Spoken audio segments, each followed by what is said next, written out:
Hi, everyone. Welcome to the Blue Chair Chat as part of Engage Nova Scotia series called The Meetup about quality of life and well-being. The Meetup is a way to share stories alongside the survey results from the Nova Scotia Quality of Life Initiative. My name is Olga Lucia, and I work with Engage Nova Scotia, and I'm very happy to welcome you here tonight. Right now, I'm in Chibuktuk, known as the Great Harbor in Mi'kmaq, otherwise known as Halifax. Our guests and all of you are joining us from across the province, which is a part of Mi'kmaq, the traditional and current lands of the Mi'kmaq that extend beyond Nova Scotia. Here in Mi'kmaq, the peace and friendship treaties are foundational to our relationships with each another and the land. I was born in Colombia, and as a newcomer to this land, I feel grateful and honored to be in Mi'kmaq. We are all treaty people, and we all have the opportunity and responsibility to learn about treaty. With deep gratitude, I'd like also to recognize the legacy of African descent people here in Nova Scotia, where there are over 50 historic African Nova Scotia's communities across the province. This year's African Heritage Month theme was Black History Matters. Listen, learn, share, act. A theme not only for that month, but for every day. Our shared history is important as we work for a vibrant, inclusive, diverse, and resilient province together. The focus of the Nova Scotia Quality of Life Initiative is to prompt fresh perspectives and new action by all of us that better balances our social, environmental, cultural, and economic priorities. We believe in having important conversations about how we can make better decisions and build a society around the things that we value the most. Why the blue chairs for our chat? The blue chairs like the one I am sitting here in our office have been home to thoughtful, challenging, and creative conversations between anyone who sat here. So for tonight, I invite you all to consider our chairs blue. To meet up after the chat, you can join Wayside, who we are partnering to host the meetup. Wayside is a learning community led by inspiring communities where people across Atlantic Canada gather to learn and connect and to ask any questions that you might have. Or you can reach us at any time by sending us an email to info@engagenovascotia.ca. Our hosts and guests tonight are Emma Bukema, Carmel Farakabash, Marcy Schwerg-Stanley, Tari Ajadi, and Wyatt White. And a warm welcome to Andrea Lambert, who is providing sign language interpretation with us. And with that, I will pass it to Emma to start the conversation. Thank you. Thank you so much, Marcy, Carmel, and Wyatt. I am Emma Bokema. As Olga mentioned, I am a settler, first generation Black woman here in Nova Scotia. I am currently the Director of Learning and Innovation at the Community Sector Council of Nova Scotia. I am proud to be a mother to Kenya and Evelyn, who spark so much joy in my life. It is my pleasure. I'm actually sitting in a blue chair in our offices. I did that intentionally so I could ground myself in this conversation. But it has been so much pleasure that I'm in community with these folks. And as part of our introduction, if you folks could answer what does quality of life mean to you, and a brief introduction about yourselves.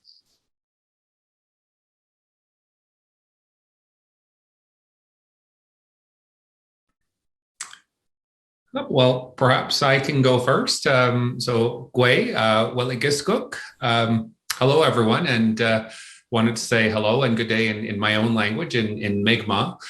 So my name is Wyatt White, and for the last 20 years, I have called Halifax or Chibuktuk home.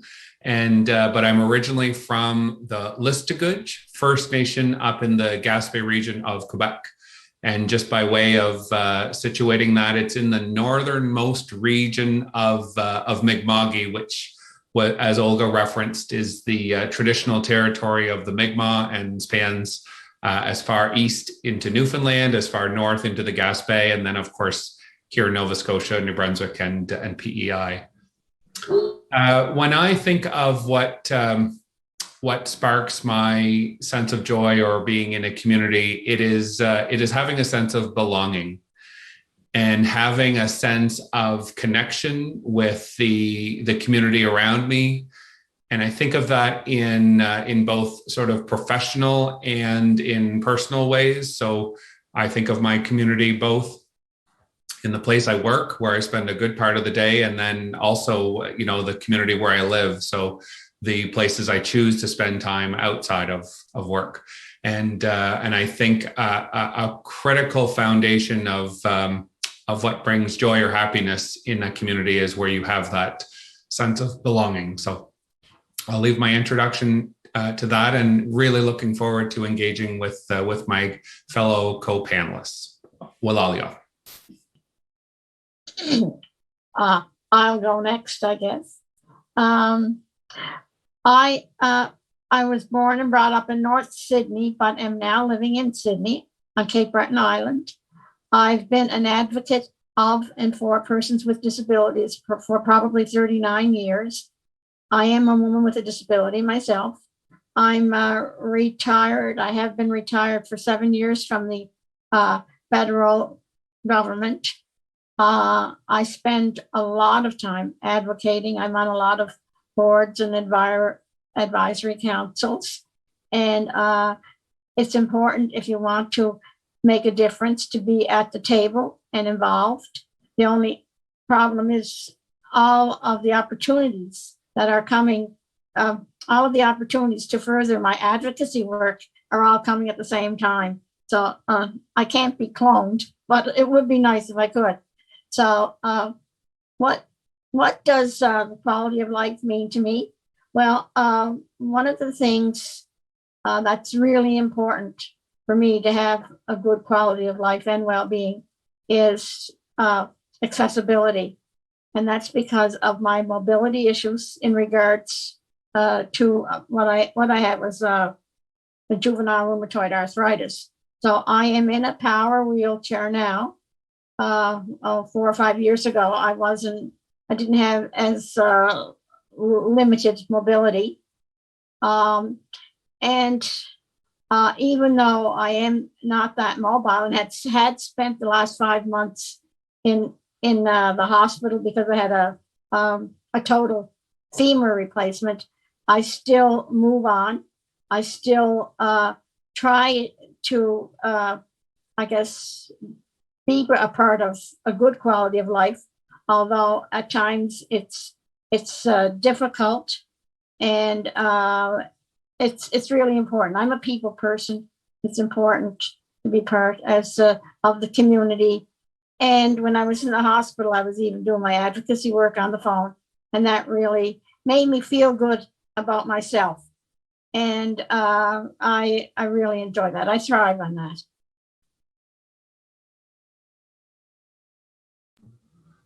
Perhaps I'll pop in next. Thanks so much to everyone. My name is Tari Ajadi.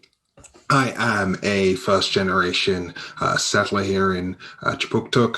I'm very grateful and honored to be here. I'm of British Nigerian descent. So my parents are Nigerian. I was born and raised in the UK. I've lived across Canada, and I'm here now in Nova Scotia conducting my PhD research at Dalhousie University in political science. I'm also a community advocate. I work with the Health Association of African Canadians as a member of their board of directors. I'm a member of the Decade for People of African Descent Coalition. And I am also a board member with the East Coast Prison Justice Society. So what does quality of life mean to me? Well, I certainly agree with the definition of belonging and kind of belonging to a community. And I think that in keeping with that sense of belonging, I think there's also a sense of kind of creativity. That's the first thing. So what are the things, opportunities, spaces that give you the ability to create what it is that you wish to see in life?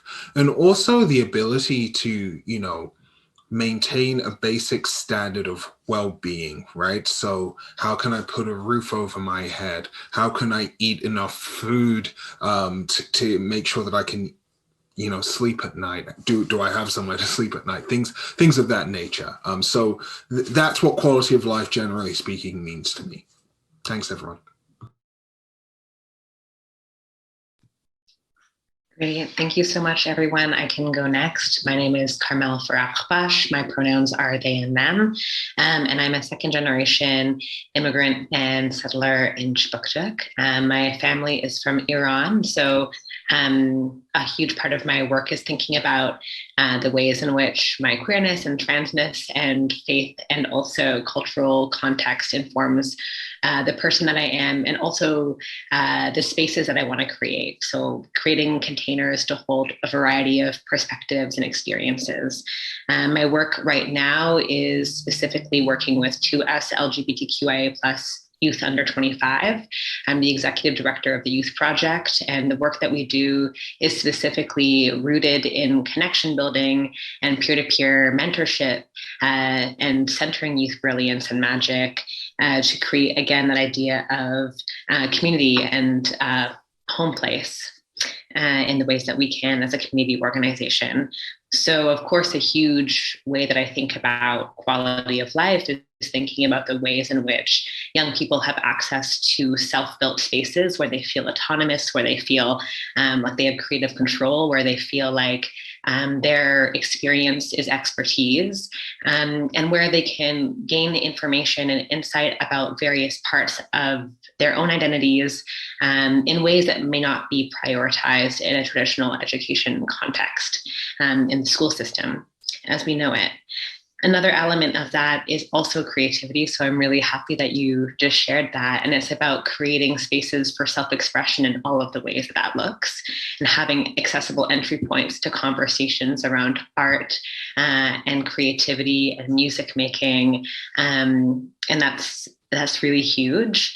And of course, in another element is having access to representative curricula, it's having access to supportive mentors and adults, it's having access to advocates as especially Two-Spirit and trans youth navigate a very gate-kept medical system to access gender-affirming care. And so all of those elements compounding, of course, through this intersectional lens is the way that I think about quality of life. So of course, we see that impacting access to employment, impacting access to supportive biological family.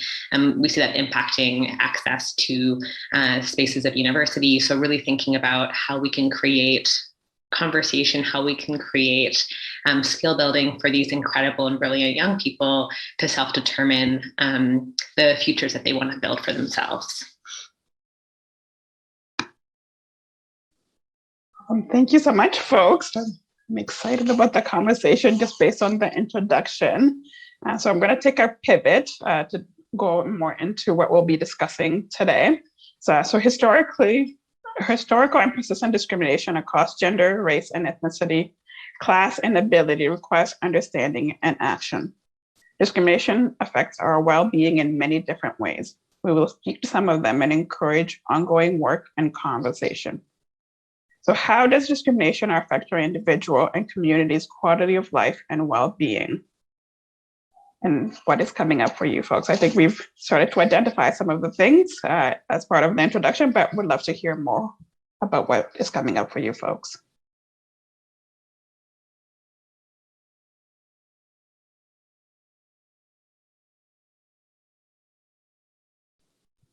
I can speak to that since what I just said is very fresh in my brain.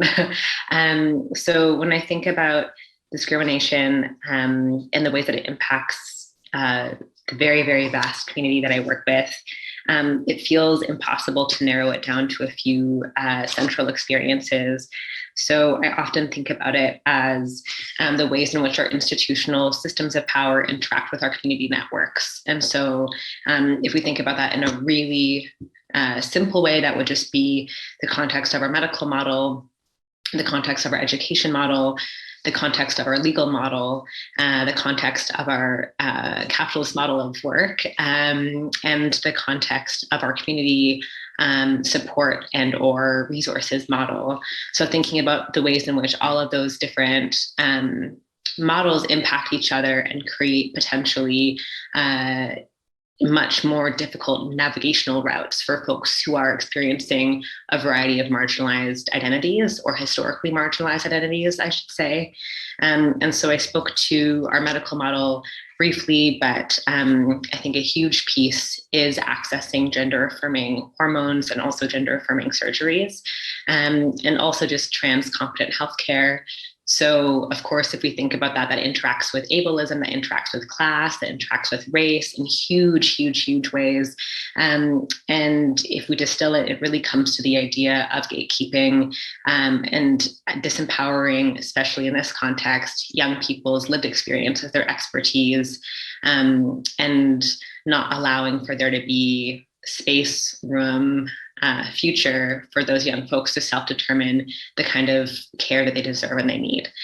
So I could talk about so many different elements, but I do find that access to medical space or not really does impact a lot of our youth's ability to have high attendance in school, to access things like employment, to feel supported in the communities they want to exist in, et cetera, et cetera. So I'll stop there, but that's one element that I wanted to share. Carmel, I'd love to build off of that, just because I really think that that's a very helpful frame to kind of access this particular topic. Certainly, when I think about how discrimination affects our quality of life, of course, for me, coming from a kind of health policy perspective in terms of my research and in terms of my advocacy, I think about what we might call the social or perhaps the structural determinants of health, right? So what are the things that we interact with throughout our life, of course, throughout the context of our lives, that affect health? And those things are not just based on kind of our individual interactions, but are actually based on these kind of massive macro social structures that essentially shape the context and the distribution of health within the context of our society. I was thinking about this because I was reading a piece.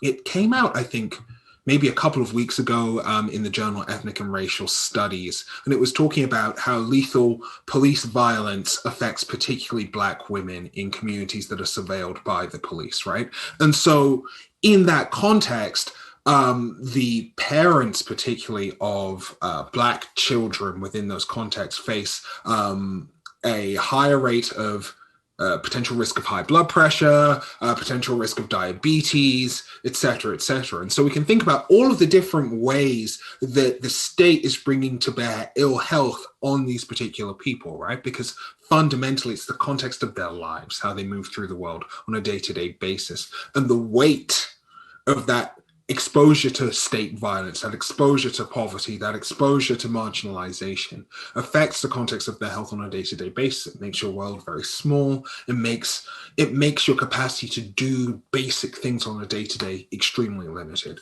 So that's how I think about how discrimination and quality of life kind of intersect.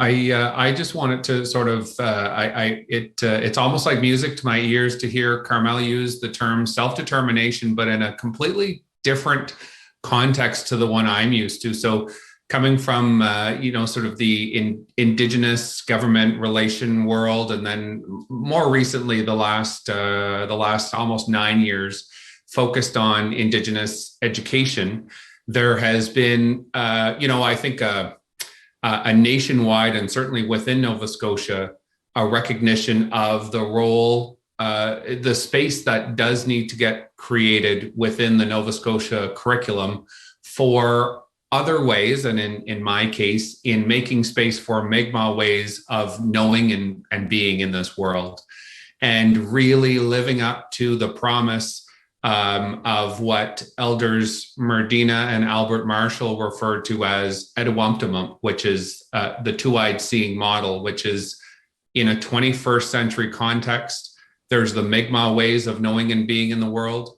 There's the Eurocentric ways of knowing and being in the world.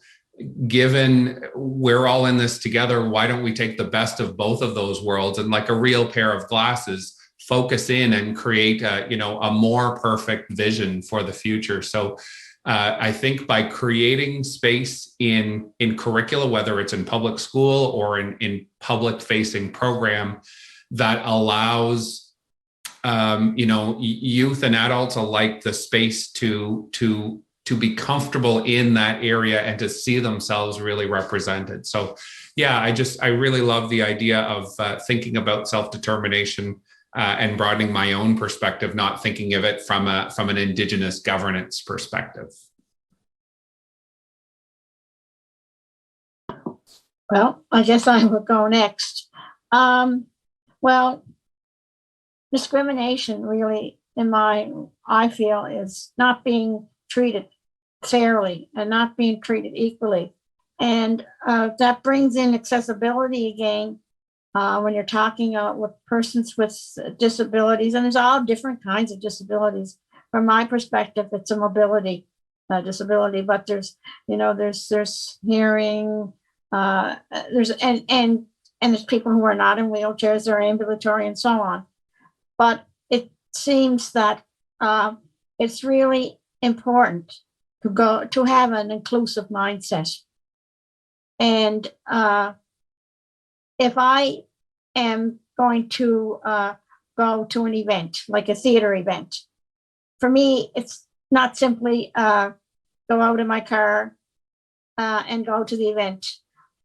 For me, I have to call up and not so much now, but previously, I have to see if the venue is accessible, see if there's an accessible washroom. This is another mistaken, I guess, concept. People think of something being accessible if it's just a ramp to a building. So it's really important.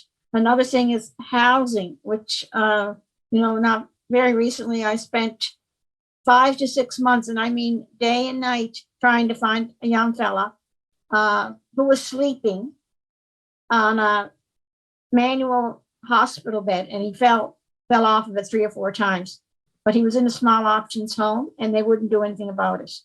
So anyway, I'm happy to say it ended up to be a good story, and he's really happy. Also, there's accessibility in education. Years ago, a lot of people with disabilities had a much lower education because a lot of the times they couldn't get into the education of institutions. I remember when I was in school, I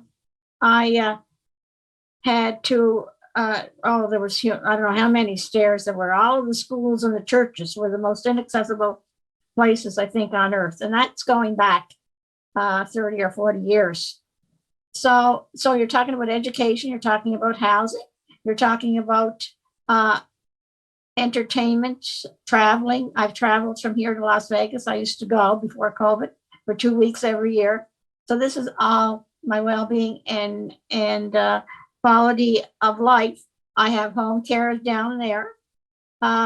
So it's really important for the people, though, that are delivering these services to have sensitivity training, and government especially. And I was on the Minister of Community Services at the Times panel on accessibility legislation. We are only one of 3 provinces that has an Accessibility Act. And now I'm on the Accessibility Advisory Board as subsequent to that. So it's really important, and it's ongoing. And I'm fortunate enough to have worked with the federal government and for 27 years and another 4 years with provincial government. So I know the system. The other thing is that I'm persistent, and I follow up is really important. That is so important. And really, there should be a level playing field for everybody. So, discrimination does and has, not so much more recently, because a lot of work has been done advocating for accessibility and so on, but it certainly does affect my life. Thank you, folks. I'm resonating with a lot of what you're saying, but I think something Carmel and Wyatt spoke about, self-determination, I think is a root of like the impacts of discrimination. And it's a really, like, from an ability standpoint, from a health standpoint, an education standpoint, it's a root of all those. So I've never, similar to Wyatt, I've never looked at it in that vantage point. So I appreciate that. But I wanted to talk about, Carmel, you and Tari spoke about like the medical system and how it impacts our well-being as people of color, but also to us LGBTQ plus communities. I wondered if you both could elaborate on how the current medical model is impacting folks.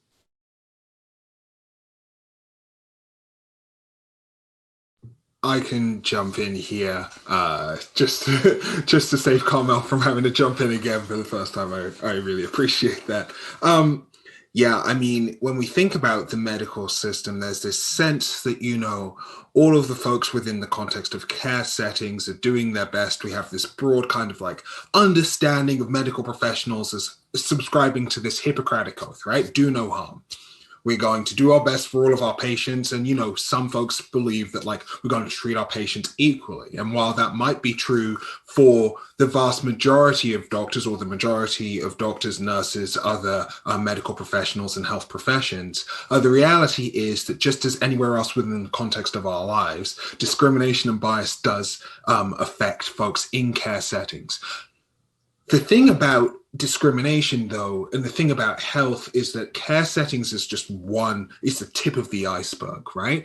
How you interact with your broader spaces, your broader world, impacts how you're going to be treated within the context of care settings, what your housing looks like, your availability for transportation, accessible transportation, as mentioned previously, how you're educated, whether or not you see yourself represented within your educational system, whether or not you feel like you can continue or can afford to continue within education, and of course, how much power you feel that you have to be a self-determining autonomous agent within the context of your community, but also politically, right? And I think that that's something that we never speak about.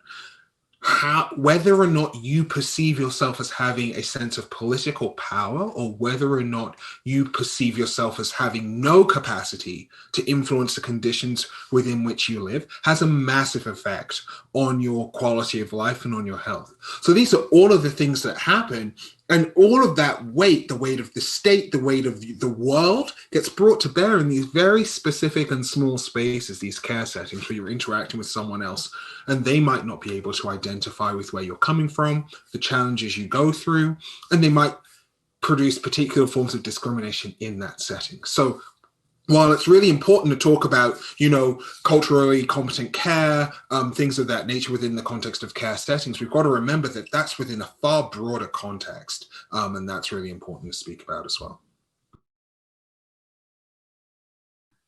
Yes, to all of that. And I feel like one piece that really resonate, well, they all really resonate with me, but one piece especially is the idea of influence and power, and being able to push back at injustice, which we see rampant within various institutions in our world. And I think a huge element of that, well, there's so many elements, but one element that I want to focus on specifically is the idea of representation. And I don't mean that only in the context of your care provider representing your identity, but I mean that in a larger context. And when we think about youth and youth leadership, a huge element is, has that youth ever been given the space to imagine or dream a different future? And I think that some of that has to do with like actual, tangible, like palpable representation within your context of community, within your context of social network. But there's also a piece of representation that is often underrepresented, which is the idea of imagination and dreaming. And so I think specifically for me, the medical model is inherently tied to our police system and our policing system. They're inextricably linked to me and for me. And so of course, we see the intersections of so much medical racism and so much like scientific racism in the context of our medical model, incredibly linked to our psychiatric model, incredibly linked to histories of very recent forced institutionalization in multiple contexts within the context of so many contexts within the reality of race and racism, and also in the context of queerness and transness. And so we see these really punitive systems existing in our medical model as well, and mirroring these very punitive and dangerous and violent systems. And so I think there are so many elements that need to shift and to change, and reinvention needs to happen. But one thing that our systems are very good at doing is suppressing the ability to think of something new. And sometimes it can feel really hard to imagine a future that you have not been told about if there is no one asking for your opinion or asking for your investment in that change. So one of the most important things that I think that I can offer youth is a place to criticize the systems that are in place and ask them very seriously how they would navigate the systems differently and how they would look differently. And so many of my two-spirit, trans, and gender nonconforming youth don't believe that there will ever be an equitable medical model as we understand it without the abolition of the police. And so for them, that intersection is so apparent. And so, I mean, I deeply agree as well. And so I think specifically about that piece, then we get into those questions. Okay, what does abolition look like? Okay, what does reconstructing our medical system look like? And when they're asked those questions, they have so many brilliant answers. And so when I think about power and I think about influence, one of the most important things that we can do as supportive adults is create that space for dreaming. And then I think incredible change will come. One of the things that is really important, and I really advocated for this, was person-centered care, person-centered service. Person-centered care is really very, very important. And it's finally being implemented, but I'm not sure that it's being funneled down into, like, for home care, down into the agencies. In the training institutions, the continuing care worker courses, they're stressing person-centered care, but I'm not sure that that's actually happening. And who knows their body better than yourself or myself? And that is really a big thing with quality of life. And it can be very negative on a person. And that's some of what I experienced over the last, those 5 months that I mentioned. So I think where I'm coming from is from sort of down in the trenches here. And also something else I want to talk about that's really important is the digital divide. And this is the fact for seniors and persons with disabilities. Oh, there's so many instances. If you want to call up, it's press 1 for this, press 2 for that, press 3 for that. Also, it's not very friendly to seniors. It's not senior friendly or persons with disabilities friendly. You can be on the phone waiting and waiting and waiting. My upper limbs are very weak.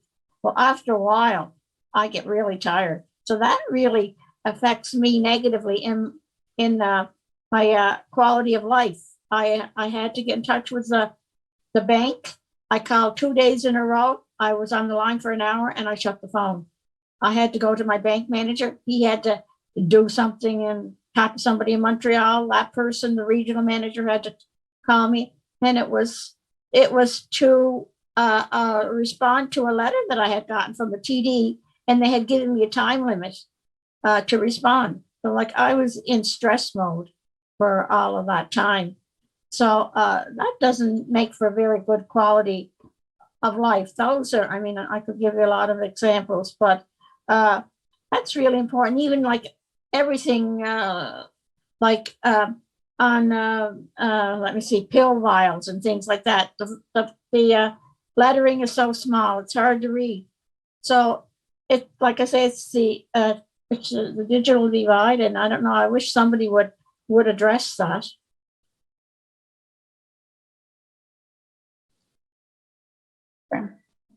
Thank you, Marcy. Anything coming up for you, Wyatt? Yeah, I listening to all three, I immediately think of this notion of the great, really a power divide, and the strength that those who have been given the title of expert, whether they're the physician, whether they're the nurse, whether they're the teacher, in my own, more recent context of working in the education world, there is such a lack of humility in a place of learning where, using an Indigenous perspective or lens learning, it's very circular and it's very relational. There is, I think, one of the biggest challenges of trying to convince educators in Nova Scotia to become more comfortable with not having all the answers. And I think there are many other professionals who would have a very hard time just admitting to perhaps people they're closest to, I don't have all the answers, but I feel this pressure that I have to be the one to either prescribe or design or set something up. And of course, they know they have to take that person-centered approach, but haven't been really given the tools to do that really well. And I just think if there was more humility across the system to say, first of all, I need to acknowledge that I don't even know what I don't know. And then secondly, as Marcy just said, you know yourself best. So why wouldn't you take the time to get to know the person you're trying to support, whether it's a teacher or a student or a doctor and a patient? And I mean, the benefits that come from creating that relationship pay dividends over and over for the rest of both of those people's lives. And we have so little time in our systems and programs that dedicate the necessary effort in building relationships where we really can understand each other.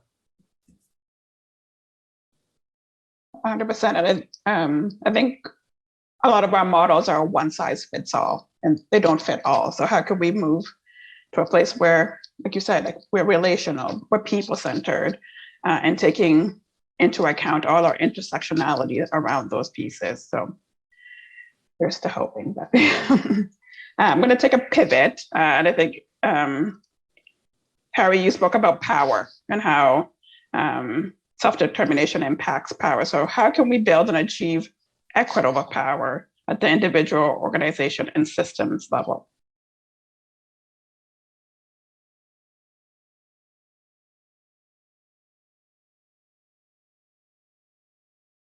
All right, I'll hop in first. Why not? So how do we achieve equitable power? Well, we probably need to decolonize for a start. Let's start there. Let's start with land back before we go to any of the other stuff, right? Like, let's start with abolishing the police. Let's if we want to get into that kind of model, then we need a total reconstitution of the way that we live our lives within the context of this community. And I think particularly here in Nova Scotia, we actually have a unique opportunity to think and reframe the ways that we relate to each other. We have the capacity as a space that's small enough, that's flexible enough that we can actually say, if folks who have power, because this is part of the thing that happens in some of these conversations. We invisibilize or absent the folks that actually have power and talk about those who do not and say, well, yes, we don't have power. No, there are folks that have power and privilege. There are folks that meaningfully shape the ways that our cities and our communities run. There are the folks that build the buildings that tower 20 stories high in Halifax or in Sydney or in other places, right? They have power. They have resources. They're not willing to give that power up.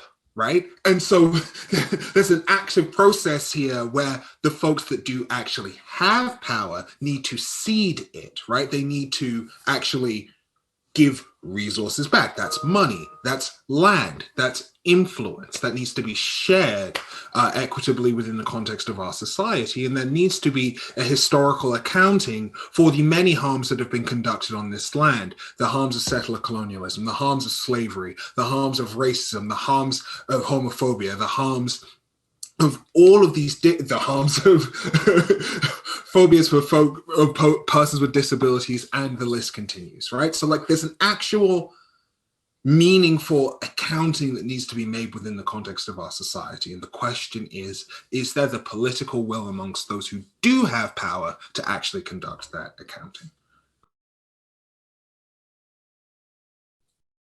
I think living with my disability over all of these years, one of the biggest barriers is attitude. The attitude of people to, for instance, someone with a disability, someone from the Indigenous community, someone from the Black Nova Scotia community. And this can only change by, first of all, having sensitivity training.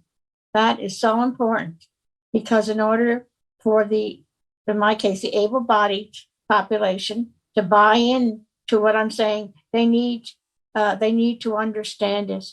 And until that happens, nothing is going to be achieved. I couldn't agree more. I just think, how can you fault someone for something they don't know? And so there is, again, an ability to be humble enough to plead ignorance, but then very quickly follow that up with, I need to, you have to put it out there that I need to learn, and that ability to connect with others. And, having done a fair amount of presentation work over the years around helping people understand what reconciliation with Indigenous people can look like, and whether it's mostly been in a government setting, it's really creating space at the table for this other way of being in the world, and understanding that for those few moments of discomfort that the person with power feels because they have, that power through knowledge has been devalued, I think very quickly they realize, I have now, been able to exist in a few moments the way the person across the table from me has lived perhaps their whole life. And that makes people really, really uncomfortable. And what I have seen is the tendency is often, when they're really uncomfortable, is to step back and say, I'm too uncomfortable, so I'm not going to do anything. And I think what social justice and reconciliation movements are requiring people to say, there is no better time in that moment of discomfort to step forward, because you'll find there are so many other people who want to have that conversation and really want to learn together. So there's a lot of pieces at play that if we could just all admit to each other that there is space to learn from each other, and there are multiple ways of expressing, a richness of our culture, and that it's not all tartan and bagpipes, that there is great value in that, and the rest of the world will see that too. I just think but it really does take a paradigm shift in understanding that, power does not come from control. It really would come more from the sense of being able to share that. That was all very brilliant. I don't have much more to add to that. I think there's a piece that I'll just repeat that feels incredibly important to me, which is the process of safer containers to do that imagination-based work. So I really think about system change as a twin process of creation and a twin process of disintegration. So we need to have folks that are on the front lines demanding for there to be shift. And we need to have folks that are doing those really important, complex conversations with people in power and pushing back at systems that have not been serving to most folks that need to access them. But then we also need to have folks that are, at the same time as that disintegration process is occurring, creating these new routes of like these new methodologies, these new ways of relating to each other. If we use our medical model or our mental health model as an example, while we understand that that system is broken, we need to, at the same time, create community-centric systems of care so that we can refer back to them and say, this system is broken, but we've been working on something that is incredibly sustainable and strong. And I think one of my favorite organizers in the Bay Area created this really amazing resource called Pod Mapping, and it's kind of a simple understanding of transformative justice, specifically centering like queer community, trans community, two-spirit community, and specifically Black and Indigenous ways of being and knowing. And this framework really simply talks about building these pod networks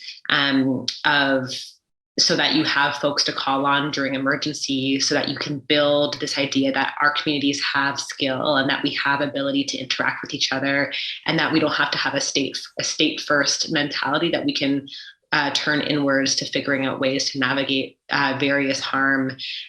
So I super recommend folks looking that work up. The creator is Mia Mingus, and she's an incredible queer woman of color activist and advocate, as well as a disability justice advocate. So thinking a lot about the intersections of abolition, thinking about the intersections of relearning our relationship to the medical model, and pushing back at the ableism embedded in the ways in which our capitalist system works. And I love her work. So I super recommend it. And it's also a really accessible entry point to conversations pertaining to these ideas that seem really big, like transformative justice and alternate non-carceral models. I don't know what happened, but I can't see anything. I don't know if you can see me or not. We can see you, Mercy. Okay, I can. Anyway, what I wanted to mention, and I've learned this over all of the years of my advocating, is that for me and the people that I advocate for, persons with disabilities specifically, it's important for those of us to get involved in politics, to run for MLAs, members of the legislative assembly, or the members of parliament, because it's not until you're at the table that your voice is heard and acted upon if you continue to follow up on what it is that you wanted to make a difference in. I just hop in here to say too that we have to start naming the ways that policy can enable or can constrain meaningful ways of existing and engaging in this particular space, right? Like there's so many different ways that particularly the state constructs policy processes and constructs policy engagement initiatives that are one way, right? That they'll frame a particular discussion or a particular way to get a particular kind of feedback back that works very much for their agenda. And that is a broken model of policymaking. It's a broken model of engagement. And if we continue down this path, then what we're going to have is the same voices around the table producing the same kinds of effects, producing the same kinds of inequities. And we don't have the time to keep spinning our wheels, not in this city that I'm living in, not in this community, not in this province, not in this country, and really not in the world. I wholeheartedly agree. I think this is the right time, and we have an opportunity before us that we need to use so future generations can imagine a better future for themselves. So, but I like to your folks' point around like what are we willing to give up? And I think there's so much fear about what folks want to give up, but I think for me it's always like if we give up something, it will help everybody. Like similar to like how racial justice has helped the accessibility community, has helped to us LGBTQ plus communities, but we have to give up something in order for all of us to have equitable power. Any last thoughts before we close out, or anything you wanted to say before we close out? I just want to thank Engage Nova Scotia for taking the initiative to get this all together. And I think it's the first step is always the most important step. And the other thing that I feel is really important that I'm learning more and more is communication is really important.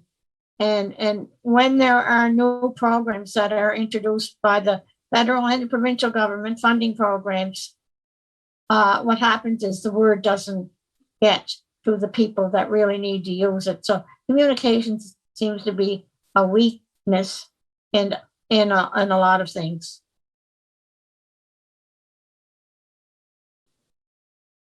Anybody else? I just really want to echo that. Sorry, Wyatt, did you want to say something?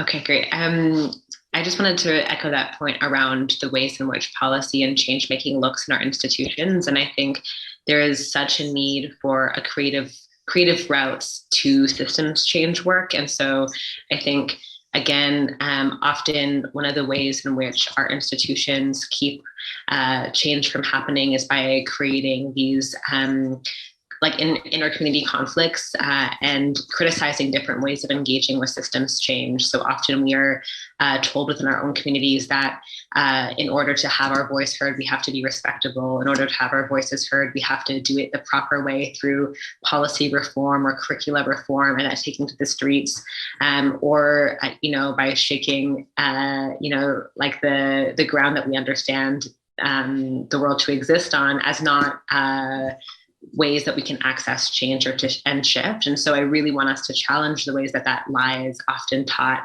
to us and really broaden our imaginations for how we can engage in multiple ways in this work. And why I really would love to hear what you had to say if there's time. Just to throw in, that notion, and as Marcy was saying, communication, right? Communication is power. And if you have, appropriate communication that gets to every part of the country, I think that is a step towards that notion of sharing the power. But I still think, limited communication can sometimes have been as the chosen, weapon of access, because if you don't communicate widely, then you don't have to worry about, spending all of the funding that would have been identified in that program. And it's hard to believe we still live in a country where that level of sort of colonial thinking does exist. And I believe it's lessening and it's reducing as we strive towards something more socially just. But absolutely the notion of communication sort of between levels and between individuals of power is a huge opportunity to reshape our way of thinking about social justice, really. 100%. Thank you so much, folks. And I so appreciate being in conversation with you folks. And I can't believe the hour is gone, but I think to echo what you folks have said, I think communicate widely, but also do not take a one size fits approach. We must decolonize our systems and so that folks can see themselves. And we must create systems that are self-determinant and take two ways of knowing, as Wyatt said. So how can we reconstruct so that we can, there's good things around the Eurocentric model, but there's also other ways of knowing, and how can we implement the good things around those pieces? Thank you, folks. Thank you, everyone. Thank you, Emma. Thank you, Carmel, Marcy, Tari, and Wyatt for what you have shared with us tonight. And thank you to everyone for tuning in. Some of the things, very powerful discussion and chat that we heard tonight. Some of the things that I take away with me and from hearing you talk: the power divide, the strength of the ones in the position of power, and sometimes the lack of humility.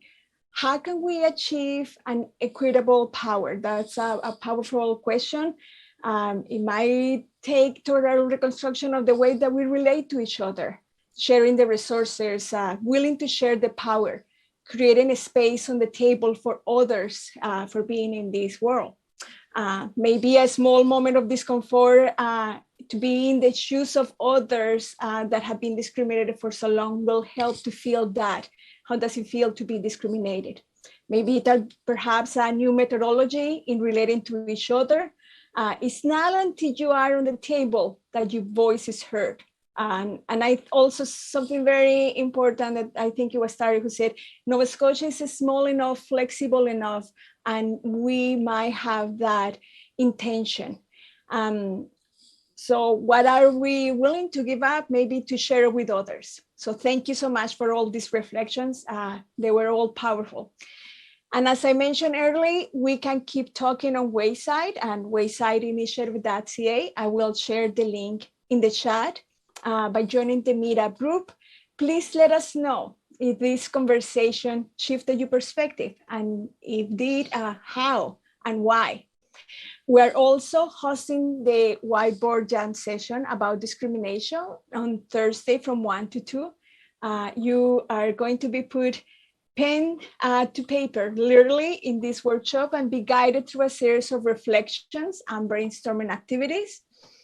We will be learning alongside with you through the meetup, and that's what we're doing here. So your feedback is important to us.